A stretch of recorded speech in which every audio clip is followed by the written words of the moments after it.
This is Beyond the Bell Tower, where an elite group of North Carolina State University students give us a behind-the-scenes look at their steps to success and show us how they attain even their lofty goals.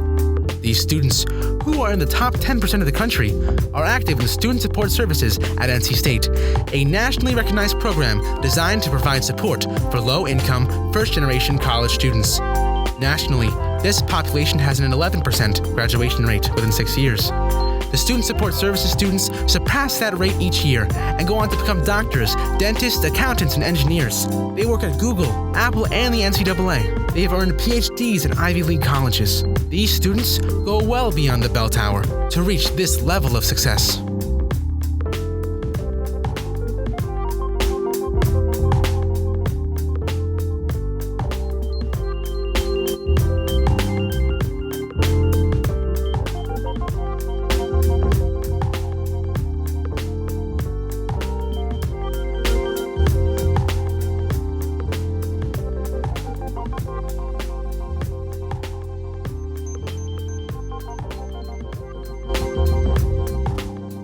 Hello, welcome to the Bell Tower. We are here with Dontavis Funderburk.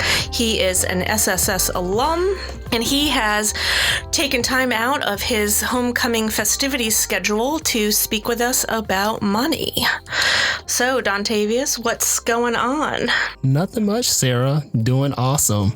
All right. Now, you came in from Ohio. You flew, or? So I flew in from Columbus, Ohio to Charlotte, spent the day with my family, and rode a train that took about 30 minutes up to Raleigh. Oh, nice. Nice. So do you come back to campus often, or? I don't actually. This is my first time being back since 2015. Stayed in the area for maybe 3 years after graduation. So I'm just really excited to be back. Wow. Now, what are your plans for homecoming? Well, I've definitely already had a small kickoff. I joined up with a few of my friends. We had lunch, met up with one of our old college professors at a coffee shop, which was actually really exciting to catch up with her. And tonight we're probably going to partake in a few activities, and tomorrow, hopefully, catch the game and tailgate. Yeah. Do you have tickets? So I'm in the process of trying to procure some at the moment, but the prices on StubHub is outrageous right now. Yeah. I've seen them places, and it's like over like $150 or something like that. Yesterday we were like $200. Oh my gosh. Yeah. Money management 101. Is it worth it? Right. What's the return on investment? So how much will you pay? What's a financially responsible amount to pay for a ticket? Retail, but however, at this point, I'm looking for $50 or $60, so I probably won't go. But if they beat Clemson, which this isn't live podcast, so we'll already have known if they beat Clemson or not. Right. But is it worth the experience or the memory? I believe so. I believe every now and again, you definitely have to pay yourself back, whether that's financially or just by experiencing that. You always want to be happy. And that's definitely a moment to remember that number 20 NC State Wolfpack knocks down the number 3 ranked team, Clemson. So that'd be definitely a good memory to have. Right. How did you budget this homecoming trip? Yeah, so the way I budgeted this homecoming trip was really by, piling up a lot of my reward points. I had an extra amount of bonus points from hotels as well as from air travel. So I was able to cash that in and, potentially pretty much get here for free. So an extra $50 or $60 for a game ticket, I don't think it'll hurt my pockets. Oh, wow. But we don't think you're going to get a ticket. Yeah, I doubt it. So we go right back into savings. Right. Now, how do you get those reward points? Do you sign up for like the hotel or the airline credit card, or? Yeah, so I think how does that work? I think the best way is to have a strategy. And I've actually found this out by a couple of friends, was to really pick one airline that you would like to travel with and stick with that one airline. And until you gain the highest status, which I believe is executive platinum, just stay on there. Once you achieve that, move over to somewhere else, but it's really difficult to reach that status. As well, the same thing for hotels is to pick one brand and just continue to stay there until you build up your loyalty. Okay. So is that worth, okay, so now this is a personal question. Okay. What's the best financial decision to make if you can find like a one-time ticket that's cheaper on like Kayak or, one of those websites? Mm-hmm. So you're looking for the cheapest airline deal, period, regardless of airline company? Mm-hmm. Or is it better to enroll in, one of the airlines' rewards programs and just stick to that? That is a good question. I have that dilemma every day. Mm-hmm. I think a good way to attack it is to understand what hub or what airline frequently travel out of the city that you live in. For me in Columbus, there's a lot of Delta and there's a lot of American. So I've chose American because I can always get a good price ticket based on where I'm flying from. There are the rare occasions where I want to go somewhere exotic and I may choose any random airline just because I know it's going to be more fiscally responsible. Mm-hmm. Mm-hmm. Yeah. Because I also, it's probably how often you fly and the reasons you fly or where you even intend to fly to. Yes. Yeah. Kind of like looking at long term or whatnot. So since you left here, so when did you graduate? I graduated in May 2013. Okay. And then you had a management degree? Yes. And then what did you do after that? When you left us, where did you go? So after I graduated from NC State, I worked for Lenovo for 3 years. 2 years, I was based out of Morrisville, North Carolina, where I worked in a sales position. And I was, I guess, fortunate enough to have another opportunity to stay with Lenovo. And I worked for a year in Chicago where I worked in a field sales position as a sales engineer. Oh, okay. Because I have a lot of students who are in, business management and they don't want to go near sales. Okay. Because that's most of the jobs, the entry level jobs are in sales. Okay. Is that true? I don't believe so. I mean, I feel like it really depends on your balance and your niche. Mm-hmm. I think I chose sales because it was different. For me, I guess majority of my life, I've always been a very introverted person. Mm-hmm. And I got excited when I found a job that would really challenge me and would force me to be an extroverted introvert that I am. Oh, okay. Good for you. And you enjoyed it? I've been in it. So I've been in the role, I guess, been in sales for close to 5 years now. So I'm definitely enjoying it. And with that job, is it most of your money comes from like bonuses? Is it like a base salary and then you get bonuses, or how does that work? Yes. So with most sales jobs now, I'm in more of a technical role, and we're compensated, based on base as well as based on bonuses. Mm-hmm. However, our roles are really designed to help our clients solve problems. So it's not necessarily selling them a widget or some type of gadget, but really having the interest of the client at heart the entire sales process. No, that's really good to know, because so many, students I work with pick a profession because they want to help people. Yes. And so you actually can help people, companies, even by you helping the company, you're helping their customers. Yes. So you definitely are in like that helping profession, like problem solving profession. Yes. I've worked briefly in, I guess, in the healthcare field, and I looked at my role as being, I guess, kind of like a liaison to help empower the doctors to save lives. Wow. Yeah, no, that's a great way of saying it in perspective, especially thinking for my students who don't end up going to medical school, that there's other ways to be in the medical industry that's critical to the actual care of people. Yes. Yeah, definitely. And then after NC State, you went on to get your graduate degree. I did. What'd you do that? So I went to North Carolina A&T State University, and I got my graduate degree in information technology, and I had a focus in data science. So how did you go from sales to data science? Well, I've always been interested in information technology. I've had a business degree. I took several IT courses in my undergraduate career, and I also did a couple of internships that had more of an IT focus. So I was really curious to know what else lied in the field of information technology. Oh, okay. And now how do you use IT in your current position?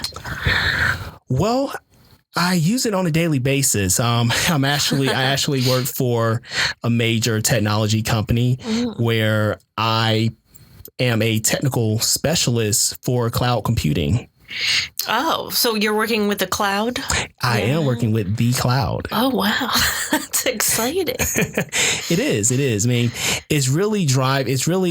I consider it the invisible infrastructure that supports the backbone of every major corporation. Yeah, for me, because I don't know anything, I always think like the cloud, like what's actually going on in the cloud. Like exactly. Who's in charge of the cloud? Well, I think I will be in charge of making sure that our clients are well educated and know how to fully function the cloud. Okay. Well, you're lucky I'm not your client. You'd have a hard job explaining that to me. Now, as we get into the topics that you wanted to come in here and talk about, which we're so thankful, is the finances piece and investment. A lot of our students are going from the college student living budget to then going into the workforce and making 40, 60, and some of the engineers are making 80 grand in that first year out of college. And so one of the major questions, which I'm just extremely responsible, which I'm so happy about, is they're like, how do I manage this money? Like, how do I plan for retirement? How should I be investing this now, drastic change in my, financial well-being or financial status. And so before we get into that, just so that they can know more about you, what do you think is important for our students to know about you before they take your advice? So I would definitely say that I am not a financial advisor. So everything that I say, definitely take this with a grain of salt. For me, I did a lot of self-education on personal finance ever since I've graduated, just because I wanted to make sure that I was positioning myself as well as my family in the future to be well established. So for me, what I've did is I've definitely read a lot of financial blogs just to really kind of get an understanding of a lot of the jargon, a lot of the industry trends, as well as listen to a lot of podcasts. I've read a couple of good finance books to really just understand the basics. So for me, also, one of my favorite radio stations to listen to is on satellite radio. It is the University of Pennsylvania Wharton Business School. They have a program called Your Money. And it is definitely my favorite station, my favorite show of all time to listen to. But it provides a lot of great resources. Now, can we access that without the Sirius radio? I'm not 100% certain. Sure. I've been looking for it in podcast format. I've yet to find it, but there may be a link. I'll definitely try to send it over to you. So whenever we post this podcast, we can definitely have it in the description if I find it. Yeah, because that would be great. Or even if it's finding something that is similar. Okay. Because I think that's the piece too, is who do you listen to? Right. Because there's people who say they're professionals. There's Exactly. there's advertisements that are saying this person knows what they're doing. And then after the fact, it's like, no, they don't know what they're doing. Right. And the great thing about the Your Money radio show is that it is hosted by a professor at Wharton, and he's not getting compensated for this. And it's pretty much a part of his job, but he enjoys it and he has a passion for it. One thing that he always talks about is just making sure that you find the right financial advisor. And I'm just going to drop one, financial nugget is be on the lookout for fee-only advisors and advisors who are compensated for different products that they may potentially sell you. So if you're looking for advice, always want to start with a fee only, because you're paying them for a particular aspect that you need help on. And they're going to show you how to do it, and they're going to drive you in the right direction, but they're not getting paid off of your hard-earned money. Oh, okay. So see if I understand this right. So the financial advisors that make money off of the amount of money you make, that's not as good as the person who just provides the service, like the best service, period, regardless of... Right. Or... I don't think I want to say that, because there's definitely a lot of great financial advisors who may be compensated off of selling a particular product. However, until you're very product, knowledgeable. You mean by like stock? Right. Stocks, mutual funds, insurance policies, different things that you'll make money off of. However, they're going to get a cut as well. So until you really fully understand your money and how to manage it, I would definitely advise, if you're looking for help, to go for the fee-only advisor, so you're not being taken advantage of. Right. I get you. Now I understand, which we'll edit out some of this where it's clear. But to go back to that, so there's kind of two different ways financial advisor is compensated. Yes. One is for a flat fee, like an hourly rate, say. And then one is who earns their money off by what they sell you in stocks or mutual funds. Correct. Like they earn money off how they convince you to invest your money. That is correct. Right. So how do you find out the difference? Like when you call financial advisors or you go on the internet, how can you tell which one's for a fee and which one's for the sale of what they convince you to do invest your money in? Right. And I think there is, sometimes it can be pretty cut and dry. To really identify those individuals. However, they'll say it on their website. They'll say fee only. And if they're fee only, then a lot of times before they're actually willing to work with you, they'll let you know what their fee is. Versus someone that's working for commission, they will pretty much go through a financial assessment with you free of charge, but they're getting the biggest benefit on closing that deal and making, selling you a particular investment product and getting their residual income, on the back end. I think I said that right. I don't think I did, but they're pretty much taking a small cut of the interest that you're making on that investment. Right. So it's tempting to go with the person making off a percentage off your investment because it's no money out of pocket up front. Right. So you would, most people go, no, I'm going to do this where I don't have to put any of my money up front. However, it may be in your best interest to pay that fee up front. That is I feel like that is probably the best bet until you fully kind of understand what they're telling you to invest in. Because at some point you will want to get someone that is making a percentage off of there because they have more knowledge of how the investments fully work. Not saying that either financial advisor is more intelligent. However, they may have some experiences that may outweigh the fee-only advisor. Just like the fee-only advisor may have some experiences that may outweigh the financial advisor that's making money off of the investments. Right.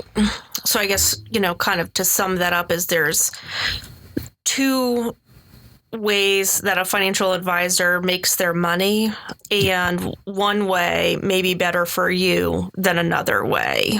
Correct. So, yeah, to think about that before you sign up or even know what you're getting into when you contact them. Right. Knowing there's two ways that they make their money. Right. So you want to ask, which way do they make their money? Yeah, that's definitely a great question to ask. Yeah, great. And so what other books have you read or podcasts that you would, because we got on this about talking about the Your Money Wharton School of Business one. Well, I think one that is really lighthearted is a podcast called Brown Ambition. It is a great podcast hosted by two young ladies. They actually talk a lot more about just personal life and just, really, really personable individuals. But they also have a segment where they talk really low level and just talk about finances. That's one area where they're really passionate about, and they feel that a lot of people are afraid to have those conversations. So it's, if you're really just getting started and trying to understand personal finance, that's definitely a good way to start out. It's just by hearing some of the terminology, and they really drop a lot of good gems on different things that even I haven't heard of. Yeah, because that's the thing is they've done national studies, and people would rather talk about their divorce than their credit score. That is true. So money is, like taboo to talk about, in our culture, society. But then the other piece being, 18, 22-year-old, who do you, talk to, like your circles or other, 18 to 22-year-olds who have about the same experience you do. And then even of your direct family, a lot of times families don't have, that much experience. Right. So where do you find somebody to talk to? And so you have to, that's the great thing with the internet and podcasts is that you can have, where you can listen to kind of regular people talk about it. Yeah. And they engage in dialogue where they have a segment that's fully devoted to answering questions. And a lot of times the questions are frequently asked. So, they may not answer your question this time around, but they're answering someone's question that is very similar to yours, or maybe a question that you might not have thought about that is definitely going to help you down the line. Yeah, no, that's great. That's great. Now, how do you make time to listen to these podcasts? You're a busy guy. Yeah. You're making money, moving around. Yeah. I think the best time for me is just incorporating that into my daily drive. So driving into the office, leaving the office, even like Monday through Friday, I try to dedicate to listening to podcasts that are more, I guess, helpful and, just helping me grow as a professional, as well as growing to be more financially responsible. But I also listen to it during my workouts. Okay. Yeah. So if going for maybe a 2-mile run, just listen to half the podcast and, before you know it, you'll be finished. A lot of the podcasts are only 60 minutes. So right. And ours are 30-minute two segments. Nice. So if you only get through part of it, you don't have to go back and kind of find where you dropped off. That's why we divided it into 2 episodes. Nice. Yes, thank you. Have you listened to any yet? I have. Oh, which ones did you listen to? Jamal, is it Jamal Moses? Yeah. Yep. Moss. Yeah. Moss. Okay. Yeah. How did you like? It was really good. It's really good. I'm trying to compete. High bar set. Right. So if any of you, I have to tell you that Dontavis is here with his laptop out and his notes. He's taking it really seriously. He is definitely not talking off the cuff. He is prepared and has done his research for sure. So you're using books and podcasts? Yeah, I can definitely give you. So one of my favorite books to reference for personal finance it's definitely a great resource. I guess it's almost like an encyclopedia where you can start to read the entire thing, or you can read it based on your need, is Personal Finance for Dummies by Eric Tyson. So so the big black and yellow books that you see in the Barnes and Noble stores, it is awesome. You know, it tells you any and everything that you need to know about personal finance, from investments to retirement funds, to credit scores, even down to how to purchase a car. So definitely a great resource. I actually ran into an individual at a Barnes and Nobles who was telling me about all the great success he's had by investing in real estate and all the hundreds of thousands of dollars he's made. And he said he's all got it from just referencing this one book. Oh, wow. Yeah. So, he's I'm not necessarily a testament to that at this point in my life, but he's definitely a testament to how good that resource has been. Well, I think because you're, younger, you're, not close to 30, but that's the pieces that you're making plans. And that's one of the issues that people have when they get to retirement age, is they didn't start soon enough. It was something that they were, going to keep putting off.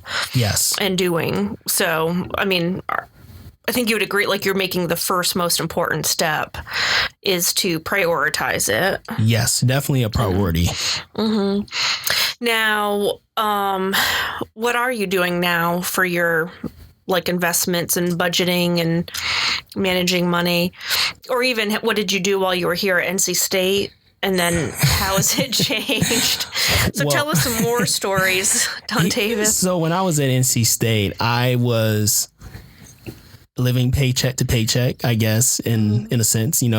Once I got paid, I would pay all the bills that I need to pay, and I would pretty much spend the rest of it. I didn't think I had a lot of responsibility during that time. So you had no savings? Not necessarily. Okay. Very, very minimal, if any. I've always had a savings account that my mother and father started when I was younger. It definitely wasn't, I guess, what is it called? I can't think of the word that it's called. Oh man, it's going to bother me now. Like it had money or emergency fund, or? I can't think of the word. Like a CD? I actually had a CD. But it's a big lump sum of money that a lot of wealthier individuals leave their children. Oh, inheritance. Yeah, I didn't have like a huge inheritance, but my parents did, save money in a CD as well as in a savings account that they passed over to me once I graduated. But yeah, other than that, I was just spending. Right. And then what have you learned since then? Yeah, definitely what I've learned since then is that you should always pay yourself first. And what does that mean? Because I think that is, there's a large gap of or a large kind of range of how to interpret that advice. Like, do you pay yourself? Like, did you earn a $200 football ticket? You know what I'm saying? Yeah, no, definitely. I feel like I did earn a $200 football ticket. But I think what that really means is that I think just kind of taking it back and understanding the big picture and where do you see yourself in 30 years? I feel like that would really set the precedence of if you want to be wealthy, do you want to continue to live paycheck to paycheck, or do you want to be so-so, just be okay? And I feel like that really would kind of set the tone of how well you want to prioritize saving. And so paying yourself means putting money into your, like, a savings account. Exactly. You're paying your future self. Right. And I feel that paying yourself can be associated with retirement funds as well as emergency funds, as well as to just a big pot of money that you're just collecting. So just understand, for you, it may be 10% starting right out of college. It could be 10%, but just make sure that once you create your budget, that you're always prioritizing that 10% first then make sure you pay your bills, and then whatever is left over, if that's what you decide on that you want to spend on whatever it is, then you're okay with spending it on that. Mm-hmm. So that's the piece of, that's even just a physical habit. Mm-hmm. So even if you say 10%, well, and if 10% is $5, but it's becoming that routine, right? You know, where that's what you always do. It's not like you only put money into savings if you have $500 to put into savings. Like putting $5 into savings is, you know, still worth it. Right. Good. Yeah. I mean, I think that putting, just say you made $100 and you want to pay 10% to yourself every paycheck, you know, putting that $10 aside every paycheck continuously, no matter what, you know, things come up and you may have to pivot that extra pair of shoes that you want to purchase, but don't sacrifice the money that you're paying yourself for a rainy day fund or for an investment account for an emergency. You know, just like make sure that you're dedicating that money to that emergency fund. Right. Now, how does that, and I might be jumping, but how does impulsivity play into this? Because do you know impulsive people? I do. I don't think you're an impulsive person. So I guess, just a highlight of my journey through college from my freshman year all the way up to my senior year, me and one of my friends, we were sneakerheads. And we would save all of our money. Oh, I have to time out. I think we were preparing for your career, and didn't we Google search your name? And up came like, you had, was it a MySpace account? Wasn't it where you had like a sneakerhead?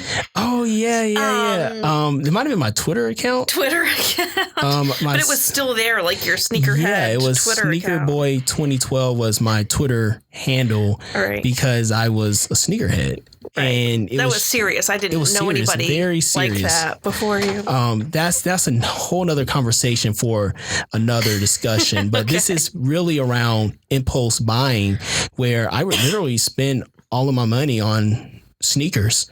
And it got to the point, so when I graduated, I guess I might have matured a little bit, or I grew up maybe, and I realized that there's only one pair of shoes that I can wear at a time. And I had to do a self-evaluation and realize that there's a bigger future that I see for myself, and that at this point in my life, I need to sacrifice buying a pair of shoes every 2 weeks and save that money. Mm-hmm. Yeah. Because how much money do you think you've spent on shoes in a lifetime? No comment. Probably. So you could you have made a down payment on a house? Oh, definitely. Yeah. For sure. Isn't that funny though? I mean, it is. When you think about like just the cash going out. It is. That, you know, it adds up over. So if you started at 13 and you didn't end it until, 22, 24. So basically that's 10 years. Right. And you would have had. Yeah. So, but, I mean, you could have, bought a house. Yeah. The great thing about so we probably can cut this out, but I look at like buying sneakers as an investment. Because they really hold value. I was actually having this conversation with my dad, and he was saying that, one day you can probably sell all of these shoes and make a ton of money. And, once I graduated, got engaged, I've recently started to sell off a lot of my shoes, and, I've made an okay amount of money. So I've seen some returns on that. So it wasn't just a random purchase. So I'm satisfied. I feel like the experiences really made me who I am, and I'm excited. I'm happy about it. So those shoes, though, you didn't wear, or you treated them like an investment? Yeah, I treated them like an investment. Some I kept in my closet, some I wore, and I still was able to get a fair penny for them. Yeah, so that's the thing. Probably some of those purchases of individual shoes were impulsive, but one, you didn't buy shoes instead of paying rent. Correct. And then you took care of them knowing that they were like a long-term investment. That is correct. I cleaned the shoes before I put them back in the box. Right. So I understood they were one day potentially maybe sold. So I made sure I kept them in pretty good condition, Right. so I can maintain that value. Right. So I think that's different than impulsive. I mean, you probably didn't have to buy half of the ones you bought. Mm-hmm. But I think some of it was, but you weren't, or how do you, like, you respected the amount of money that you put into them. Right. And you cared for them. Right. And I think at that point where I didn't necessarily think I would sell them until I had that conversation with my dad, but and you had to buy an engagement ring. Yep, that was the other thing as well. But I feel that at the time it was definitely a lot of impulsive decisions being made. But because I was gaining more education and understanding the value of different things that we do purchase. And that's another thing about personal finance is that there's a lot of different ways you can make money and you can capitalize off of different experiences. And really just understanding that and being flexible and knowledgeable, you can make a gain out of pretty much anything. So do you have some examples? Like if you or your friends, what are the different ways that most people don't think of making money? I would say selling shoes is a good way, as well as I guess the prime example is the success stories of different entrepreneurial ventures being started as cutting grass. And, gaining that one customer, gaining the loyalty of the next neighbor, then the loyalty of the next neighbor, taking that investment that you made, that $200, and purchasing better equipment, then branching out even more. And before you know it, you have thousands of dollars of money saved based off of just cutting one yard. Yeah. And for college students, being a tutor, I mean, tutors can make $20, $30, especially if you're tutoring privately for, elementary, middle school, high schoolers. And that's, it doesn't cost any money, overhead fee, especially the students who are bilingual. Right. I'm trying to think of the other. It's just something that's like a skill they have to share, and that skill is worth money. Right. Especially as well as website development. There's a lot of good templates out there, template-based websites. You have Squarespace, you have Wix. A lot of them are very intuitive and they don't require a lot of development background. So you can go in and click and drag. But however, there is an audience that need that skill set and finding those even individuals. The time. They don't have the time to make them. So finding those individuals and making the websites for them is a great way to pick up side money. I had students in the past do cutting hair. Yeah. Just bought a good pair of clippers, and it's like, how many people would love for you to come to their dorm room, to cut their hair? I was trying to think of something else, and now I can't, of what other people do. But anyways, that's fine. I had students make a lot of money off cutting hair. So where were we? There's different ways you can make money. And so they can do that now when they don't even have any money. Right. So they have skills to sell. They have...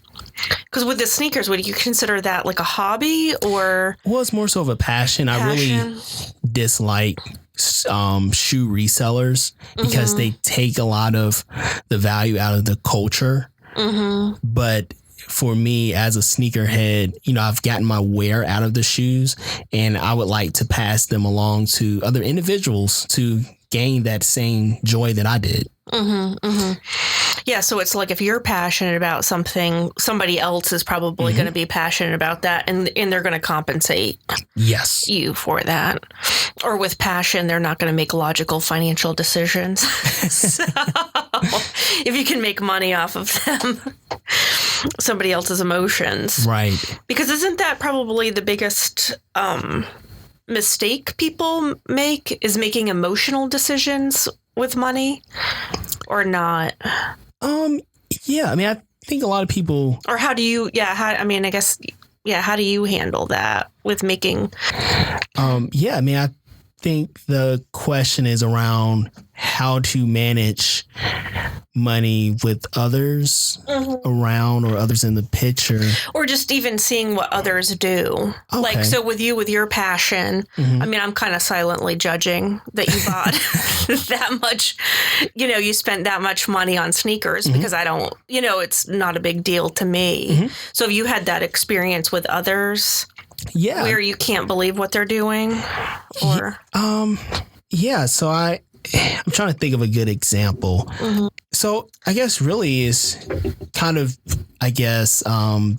conservative now. And I think I have a lot of discipline where, at one point, I think maybe during my college and high school moments, I wanted to have the latest and the greatest. And, I've always been interested in technology and with fashion, but now it's like, sometimes I feel like it's not necessarily the best decision to make with my money.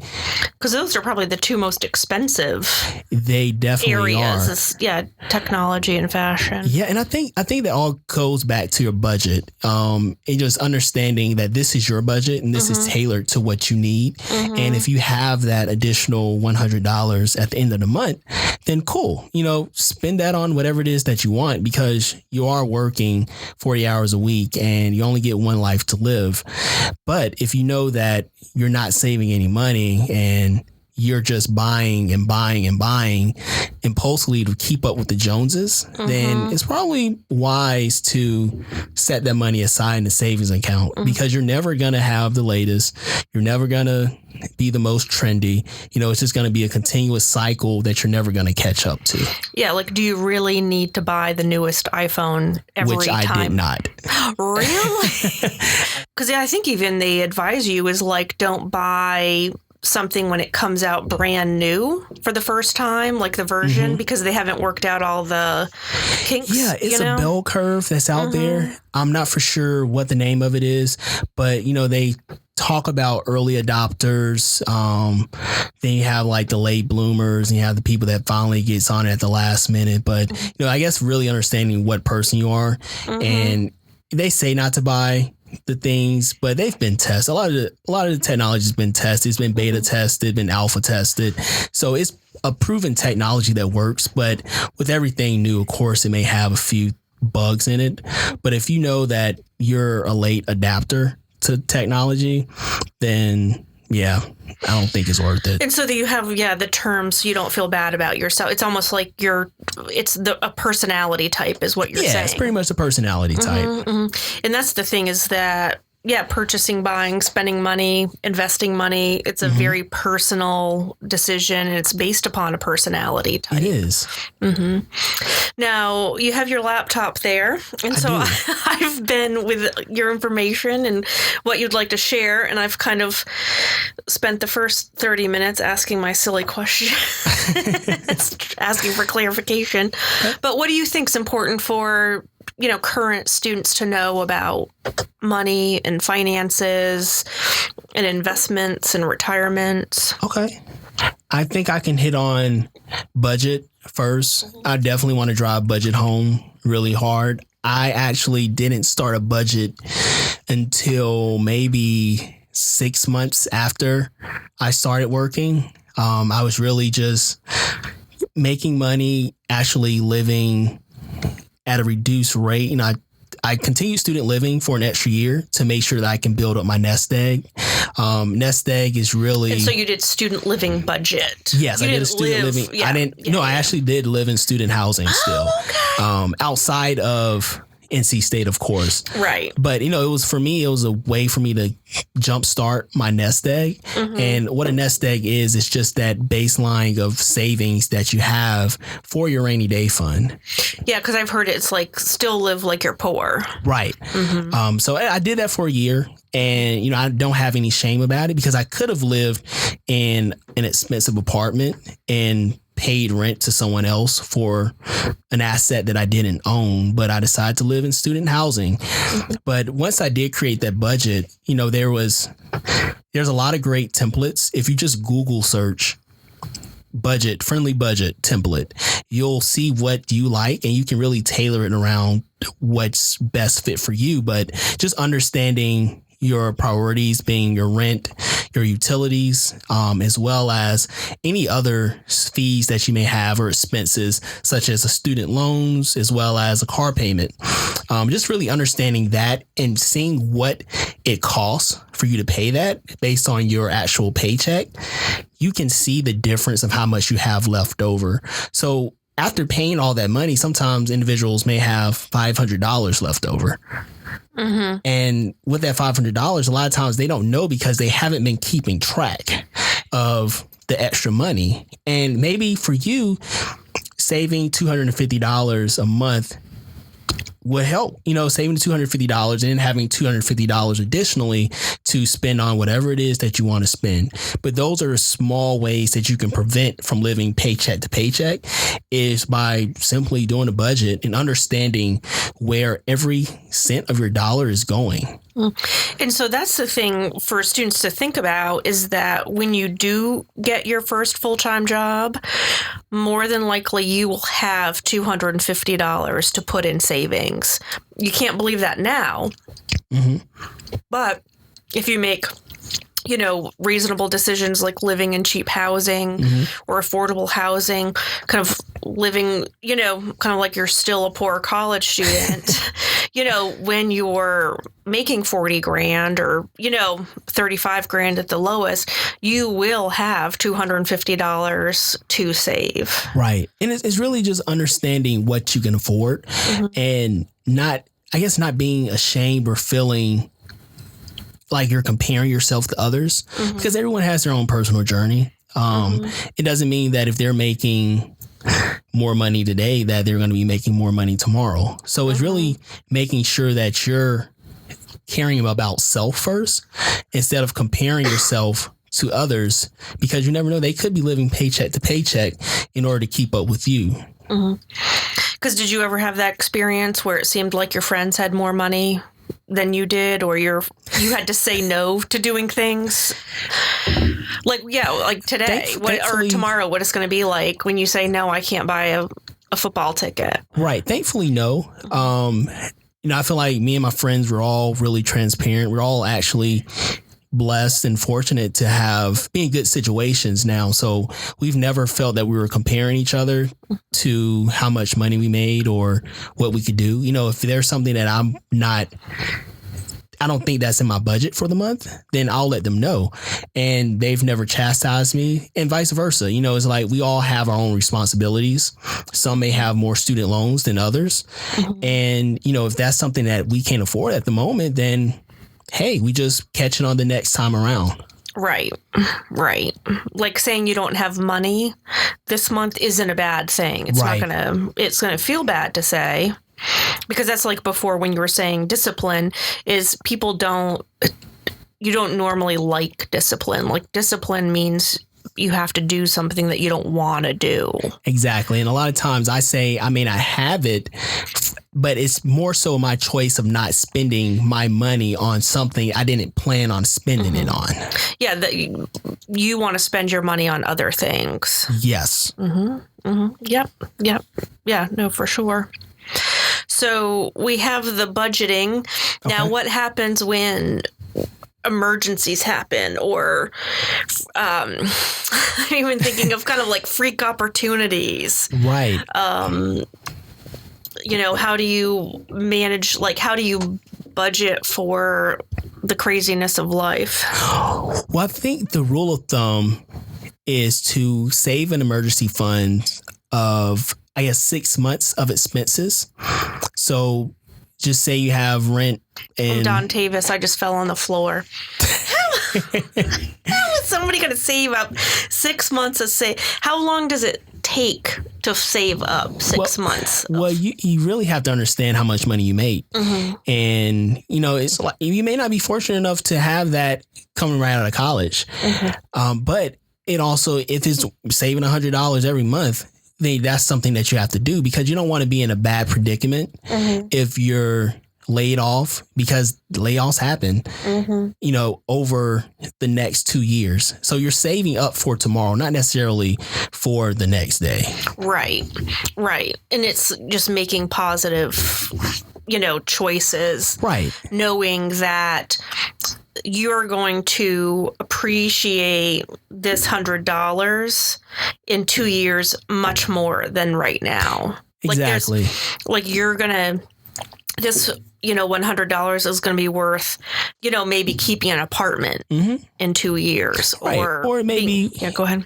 I think a lot of millennials, is buying the latest iPhone. It's like, instead of buying the latest iPhone, save that for the rainy day. And when you actually get your emergency fund saved up, then purchase a new iPhone. But you want to make sure that you're covered if something, like you said, an emergency or something really drastic happened where you really need cash tomorrow. Yeah, you can't drive an iPhone to work. You can't.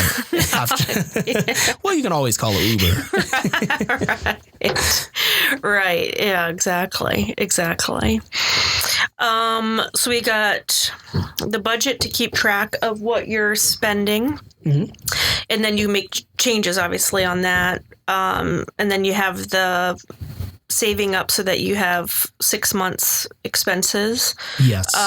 Knowing that's going to take some time. Yes, that'll definitely take time. Yeah, you're working towards that. And then what else are what do you think are the biggest reasons why people don't stick to a budget? Why are we still talking about budgeting? Everybody knows, they're supposed to budget. Right. And I think the biggest reason why people don't stick to a budget is because there's that impulsive decision to buy something new, or to go out with friends, or to go on the elaborate vacation, or to go to the Cavaliers game because they just made the playoffs, or whatever it may be. Go Ohio. Yeah, go Ohio.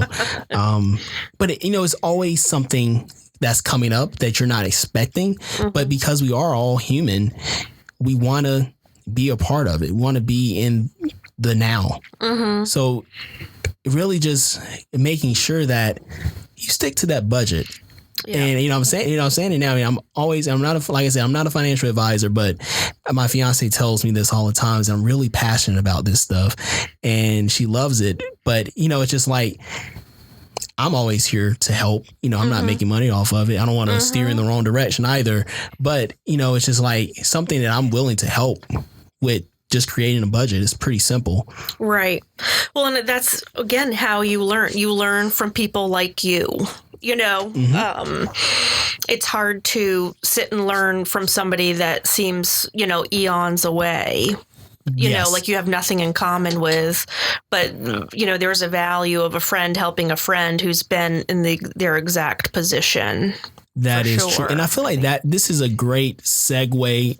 I'm pretty sure the podcast engineers can work the magic, but a great book that I found that was really good, that it's really like a conversational book, is titled "Why Didn't They Teach Me This in School?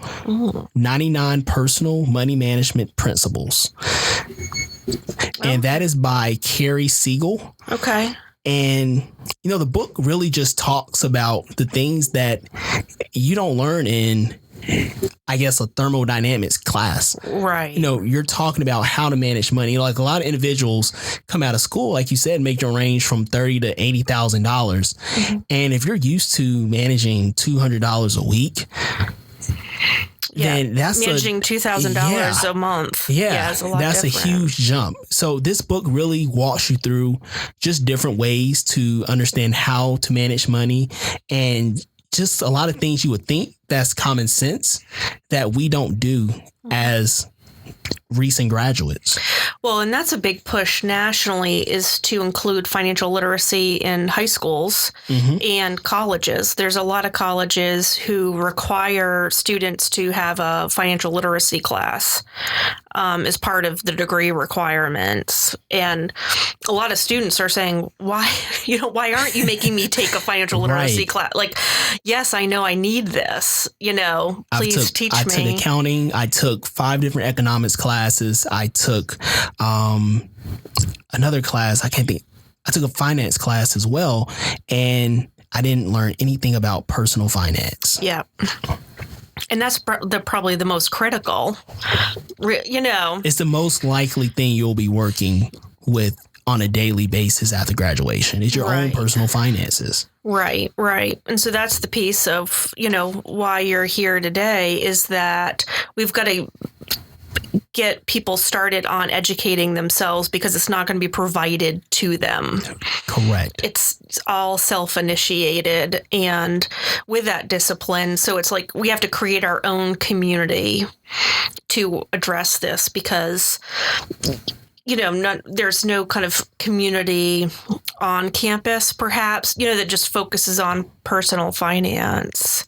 So knowing you've got to do it yourself, like you're not missing out on anything. Right. It starts with you. Exactly. Mm-hmm. Now, what about retirement? So some of that, like we were saying about savings, having 6 months worth of expenses saved. Yeah. Now, how do I save for retirement and save all that money? That is a great question. Now, this area I'm really excited about because I recently took a course back in January on like personal finance, just on my own time. And they really harped on the, different retirement investment vehicles that they are. And I know traditionally the pension account, which is referred to as a defined benefits plan, was really the retirement plan that a lot of our grandparents and parents talked about. Those were really popular between the periods of 1870 to the early 80s. And with that, what it did was it donated a portion of that employee's salaries to an investment portfolio. And at the end of their 30 or 40 years working for that same company, the company would pass it over to an employee, and they were pretty much set for retirement. They had whatever it was they had saved over those 30 years as their retirement, in addition to their social security benefits. Yeah, so this is a new issue. A recent issue that people haven't had to take a lot of personal responsibility to make sure they had money to live off when they couldn't work anymore.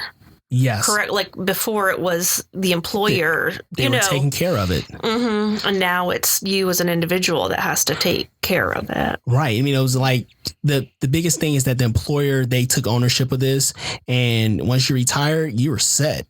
Versus now, as of recent, like the 1980s and to present day, there's been the introduction of a 401k. Mm-hmm. Now, with the 401k, what it is a defined contribution plan. And typically, you're in charge of pretty much taking a chunk of your salary and donating it to an investment plan. Mm-hmm. Now, the great thing about this is that your company that you work for, they typically will match the contribution that you make. So let's say you donate 5% of your salary to your own personal investment plan, 401k plan. Your company will then match that pretty much same as the pension plan. But at this point, you're pretty much doubling what you're saving because your company is giving you some money and you're giving your own self money as well. Mm-hmm. So you have 10% of your salary being saved. Right. And the hesitation of people with that is, one, they don't get that money now, like in their pocket, right? So they want that money now. But then the other thing is the risk associated with like investing for retiring.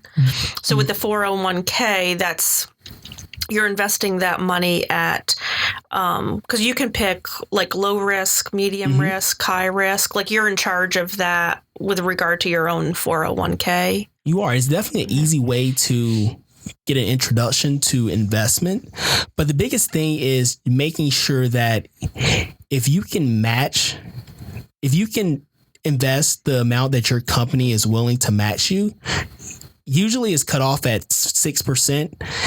make sure that you get that 6%, because I know for me, for the first 3 months, I wasn't really well educated on 401ks when I first started working. So I didn't do that. So it was maybe $1,000. I'm just randomly saying this, but like $1,000 of free money that I missed out on. So the biggest thing is making sure that you hit at least that 6% or 5% of that company match to invest in that money. Right. Yeah. So you put in 5% and you get 10%. Like, who would say no to that? Right. I mean, it's free money. Right. And so that's the thing, is that I'm not sure what it's like. Compulsion is like, I don't want to give away my money. You know what it? Right. But it's your own money. That's the thing. I think is more of a psychological thing. Is that when you retire, do you want to rely on our current U.S. government system to provide Social Security benefits, or would you want to make sure that you have that nest egg that's growing, typically tax deferred, until you retire, meaning that they're not going to take taxes out until you retire at age 65. And so you're going to potentially be in a lower tax bracket, hopefully. So there's going to be less taxes taken out of that money. And the biggest thing is that this is still your money. It's just pretty much investing it over a longer period of time. And I think it's really helpful, because it's almost like, I'm going to put all this money in a closet and lock it up until 2065. And then I'll be pretty well off. Right. And it's not probably going to happen like that. It doesn't usually. Yeah, people don't put money in their mattresses. But then it also goes back to the discipline, is that some people need to put their money into a 401k because they can't trust themselves. Right. You know, it's like because it's hard to get that money out of a 401k. Isn't it? Like, aren't you taxed if you take it out too early? It is. Or penalized if you take it out too early? You're penalized as well as taxed, I believe. I believe they'll still take the taxes off their amount that you take out, as well as hit you with a pretty hard penalty of that amount. But the biggest thing is just realizing that if you're going to contribute and you do the 6%, or whatever it is the company match is, make it in your best interest to save for the rainy day.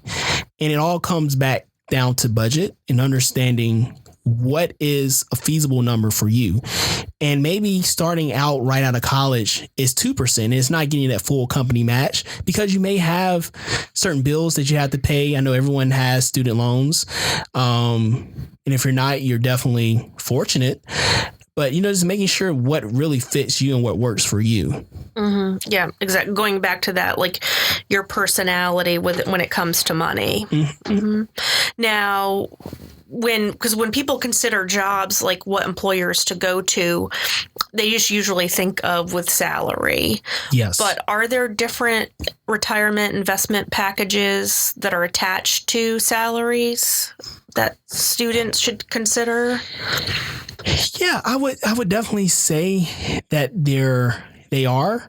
A lot of companies now, you may have a company that do a 6% 401k company match, and you may have another company that only do 3%. It really depends on how much your base salary is. Really, you can do the math on that and understanding how much money you may be leaving on the table by taking the company that only matches 3%. If there's an astronomical difference, then, you might want to take the 6%. Another thing that a lot of individuals may not talk about is just company stock plans. You may work for a company that does really well. They'll pretty much give you a 5 or 10% discount on purchasing individual stock options. And that is a discounted price, and you're just investing in your company. Some people kind of frown away from it because they don't want to put all their money into it, but it could be a great way to make a lot of money if your company, I guess, traditionally perform well in the stock market. Mm-hmm. So then companies will offer a 401k, stock options, and then what else do companies offer to help you out financially? Like, what's another way they compensate you financially? I would say a big thing is vacation.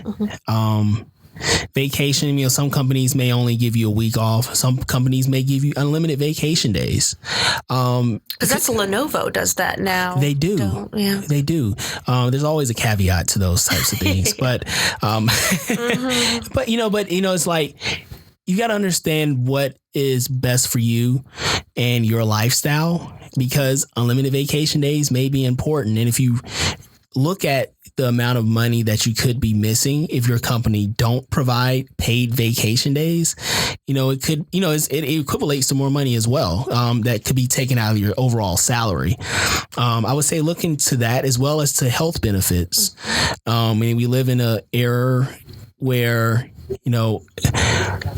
we're struggling for a unified healthcare plan for our country, and just having insurance and being covered now is really healthcare awesome. Now, right, is really expensive. It is. Period.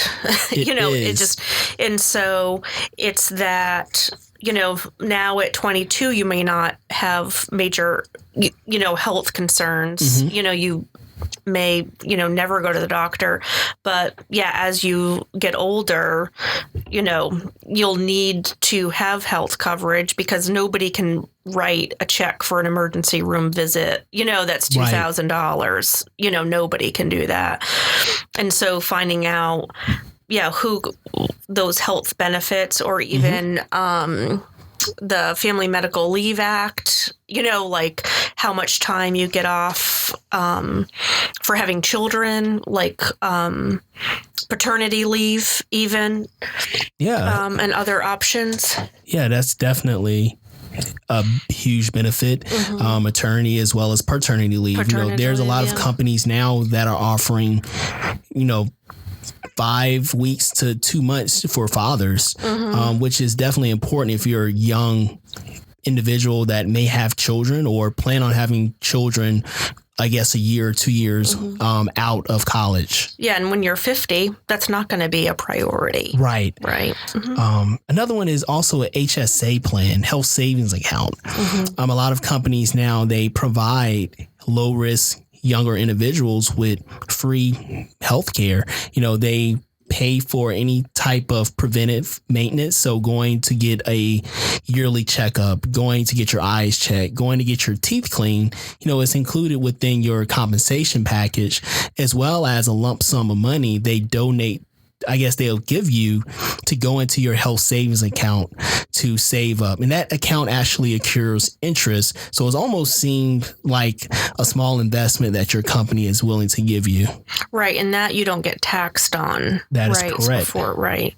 So in looking for your comparing salaries or benefits, you have to look at the 401k matching options, stock options, paid vacation days, health benefits, the health savings accounts. And even like for me with working at NC State, it's all of the other benefits, of even being able to take a college course for free. Yes. And other, options like that too. Yes. And what else do you want to share about retirement? Do we cover? I think that's pretty much it with retirement funds. There's a laundry list. You have an individual retirement account as well as a Roth individual retirement account. The IRA. Yeah. And I guess with traditional 401ks, the federal budget, or yes, maximum is $18,000 a year. And if you're a rock star and you just happen to have extra cash left over and you want to pretty much jumpstart your retirement, you can individually invest in an IRA account.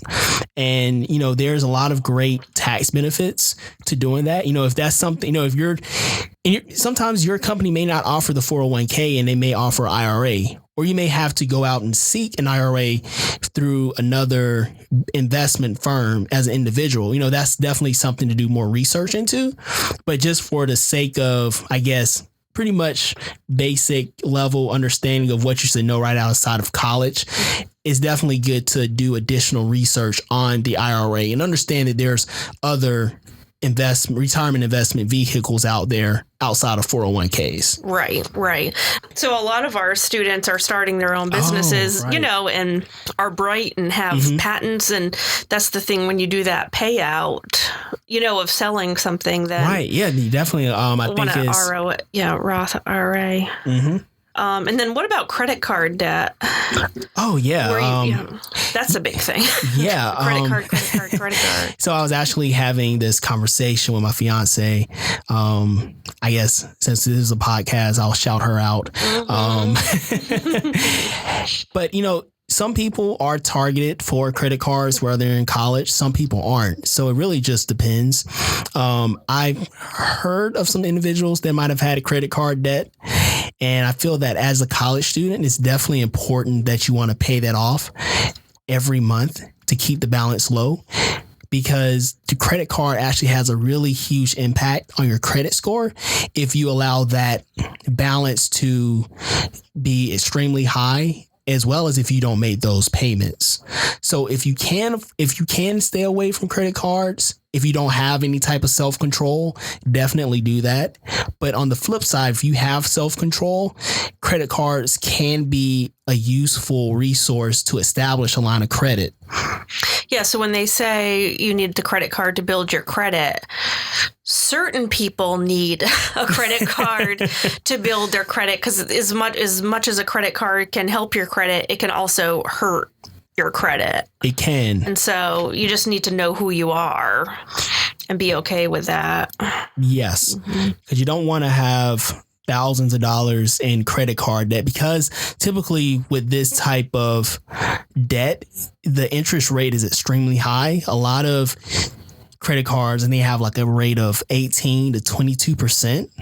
And that is like an annual interest rate. So you could owe $1,000, but as you allow that to accumulate compound interest, then you can be looking at $3,000 and $4,000 over 2 or 3 years. Yeah, and that's one of the things I wanted to talk about is when it comes to like what's an actual investment in your career. So, I can start working at this great company, but it's unpaid. So I'm going to have to, live off of I'm going to have to take out an extra student loan, or I'm going to have to rely on a credit card, for groceries or whatnot. So what's your advice as to like what's worth a financial risk? Or is it a financial risk if it's going to be like there's a long-term reward? Well, I feel like if you don't have the money and you won't be able to pay it off by the time the balance is due, don't use it. There are extreme cases where you need a meal, and that's the only way you can do it outside of asking family and friends. At that point, I feel like you definitely have to make the decision for yourself. But if you can stay away from driving up a credit card bill, it's like, think of a credit card as just a way to create your credit baseline. And only use it when you have that money. Use it only when you have that same amount of money in your bank account, and you can pay it off push comes to shove in the next couple of days. Right. So it's like when when like your junior, senior year, where it's critical that you do have an internship, and it may have, you may be desperate and you have to take the unpaid. It's that you've been preparing for that. Right. Of doing during the campus part-time job, or working 2 part-time jobs in the summer, or, not going on spring break, or even foregoing study abroad sometimes. Right. And you may want to edit this out based on your students that listen to this. But if you just think about the interest rate of a credit card versus the interest rate of a student loan, just understanding how much money you may need over that course of a semester, you may want to opt for $2,000 more, because with most student loans, it's only 6.8% of interest rate. And they're not predatorial. Right. Like credit card companies are very predatorial. Right. So that may be a better option, is just to plan ahead and take that extra money and, start paying it off as soon as possible if it's not one of those deferred, loans. But, if you're in dire need and you need to use a credit card, then I would definitely say that's a life decision that you may have to make. Yeah, there's different kinds of money to borrow. Yeah. And so that's the thing of there's different ways of investing money and there's different ways, of borrowing money, and not all money is bad to borrow. So student loans is kind of the safest way to borrow money, where borrowing money off of a credit card is not safe. That is correct. So like going to debt is not all bad. Yes. Right. There's, so they do say good debt, bad debt. Right. But it's just kind of like, I think of it as like low risk debt versus high risk debt. Right. And they shouldn't be treated the same. Definitely. And whenever in doubt, ask Google. It's very knowledgeable. Yeah. Now, what is the last thing you think is important for students to know? We've got a couple minutes left. Okay.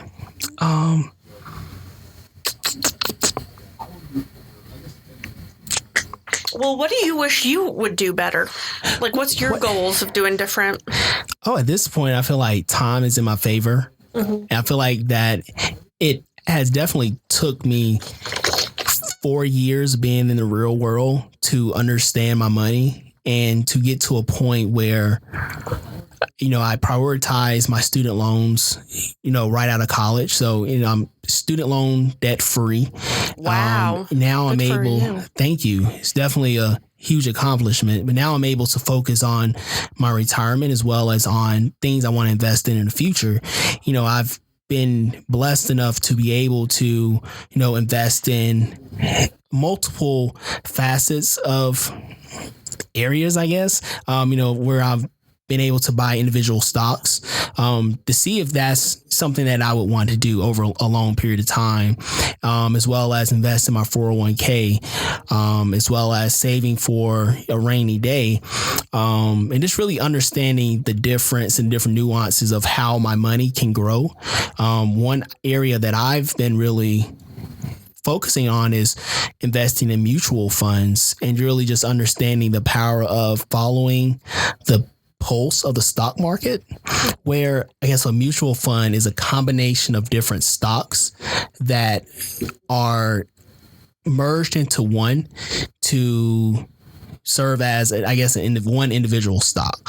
So for me, I purchase an index fund that follows the S&P 500, which is a combination of different stocks that are in the New York Stock Exchange. And with this, their goal is to pace the rate of the stock market. So if the stock market climbs, then that investment climbs. Stock market dips, that investment dips as well, but it's not as extreme as if you were investing in an individual stock. So for me, I really want to understand what works well for my money and just continue good habits, save, as well as prioritizing, or really just fighting off some of those urges to splurge in moments that I shouldn't. But at the same time, I feel like a lot of us and a lot of the listeners, they're under 30. And, I think it's a good time for us to experiment and explore and to live life modestly, but at the same time, take small risk. Right. And I think that's a good point that you were saying, is that you don't know everything about mutual funds, but you're going to invest a little bit just to see how it works for you. Yes. Do you like it? Do you not like it? So that you can make that like personal decision. You're not following what's ever in a book. Right. You're trying out what's in a book. See, does it work for you or not? And then you can make decisions based upon that. It's not you must do, retirement, 401k and mutual funds, and try it out and just see what works for you. Right. Yeah. I mean, just Like all of that, this stuff is now kind of like do it yourself. Yeah. Like, and that's what's, I think, nice of this time is you're not having to spend a lot of money to do things that you don't necessarily know a lot about. Like they're making it so easy that you can actually do things that you had to rely on a professional to do 10 years ago. Right. Mm-hmm. Definitely. So take advantage of all the technology that's out there. Yeah. Sure. Yeah. I mean, a lot of good podcasts, a lot of good books. YouTube is definitely a great friend as well. Mm-hmm. Really just listening and reading and just taking that 30 minutes a week to understand your own personal finance journey. Avoiding is not going to help you. It's not. So I think a lot of people will avoid looking at their bank account or, they don't want to look at their, student loan balance. Mm-hmm. But it's like, no, that's not going to help you. Yeah. Dive deep into it and talk about it and think about it and learn more about it. I think budget is one of the key takeaways. I've said it 100 times, as well as attacking that student loan as soon as you can. Mm-hmm. Mm-hmm. Exactly. And that helps your credit too. Student loan payments. It does. Mm-hmm. Excellent. Thanks, Dontavis. So where are you heading out next to on your homecoming visiting journey? I have no clue. My friends are actually hovering outside of the That's studio. What I was wondering who it was. They're not patiently waiting. Yeah, so we may head back over to the bookstore and make some fiscally financial responsible decisions to invest in our great university. Right. And may buy a t-shirt. Oh, right. Are they having half off today? I don't think so. Like no, they may be, hopefully. Mm-hmm, mm-hmm. Okay, well, thanks so much for coming. No worries.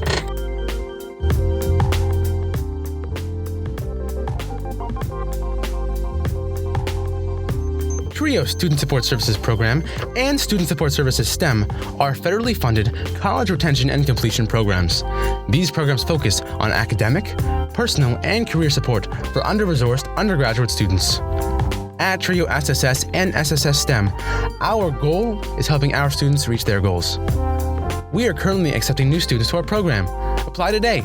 Go to www.ncsu.edu to learn more about student support services at NC State.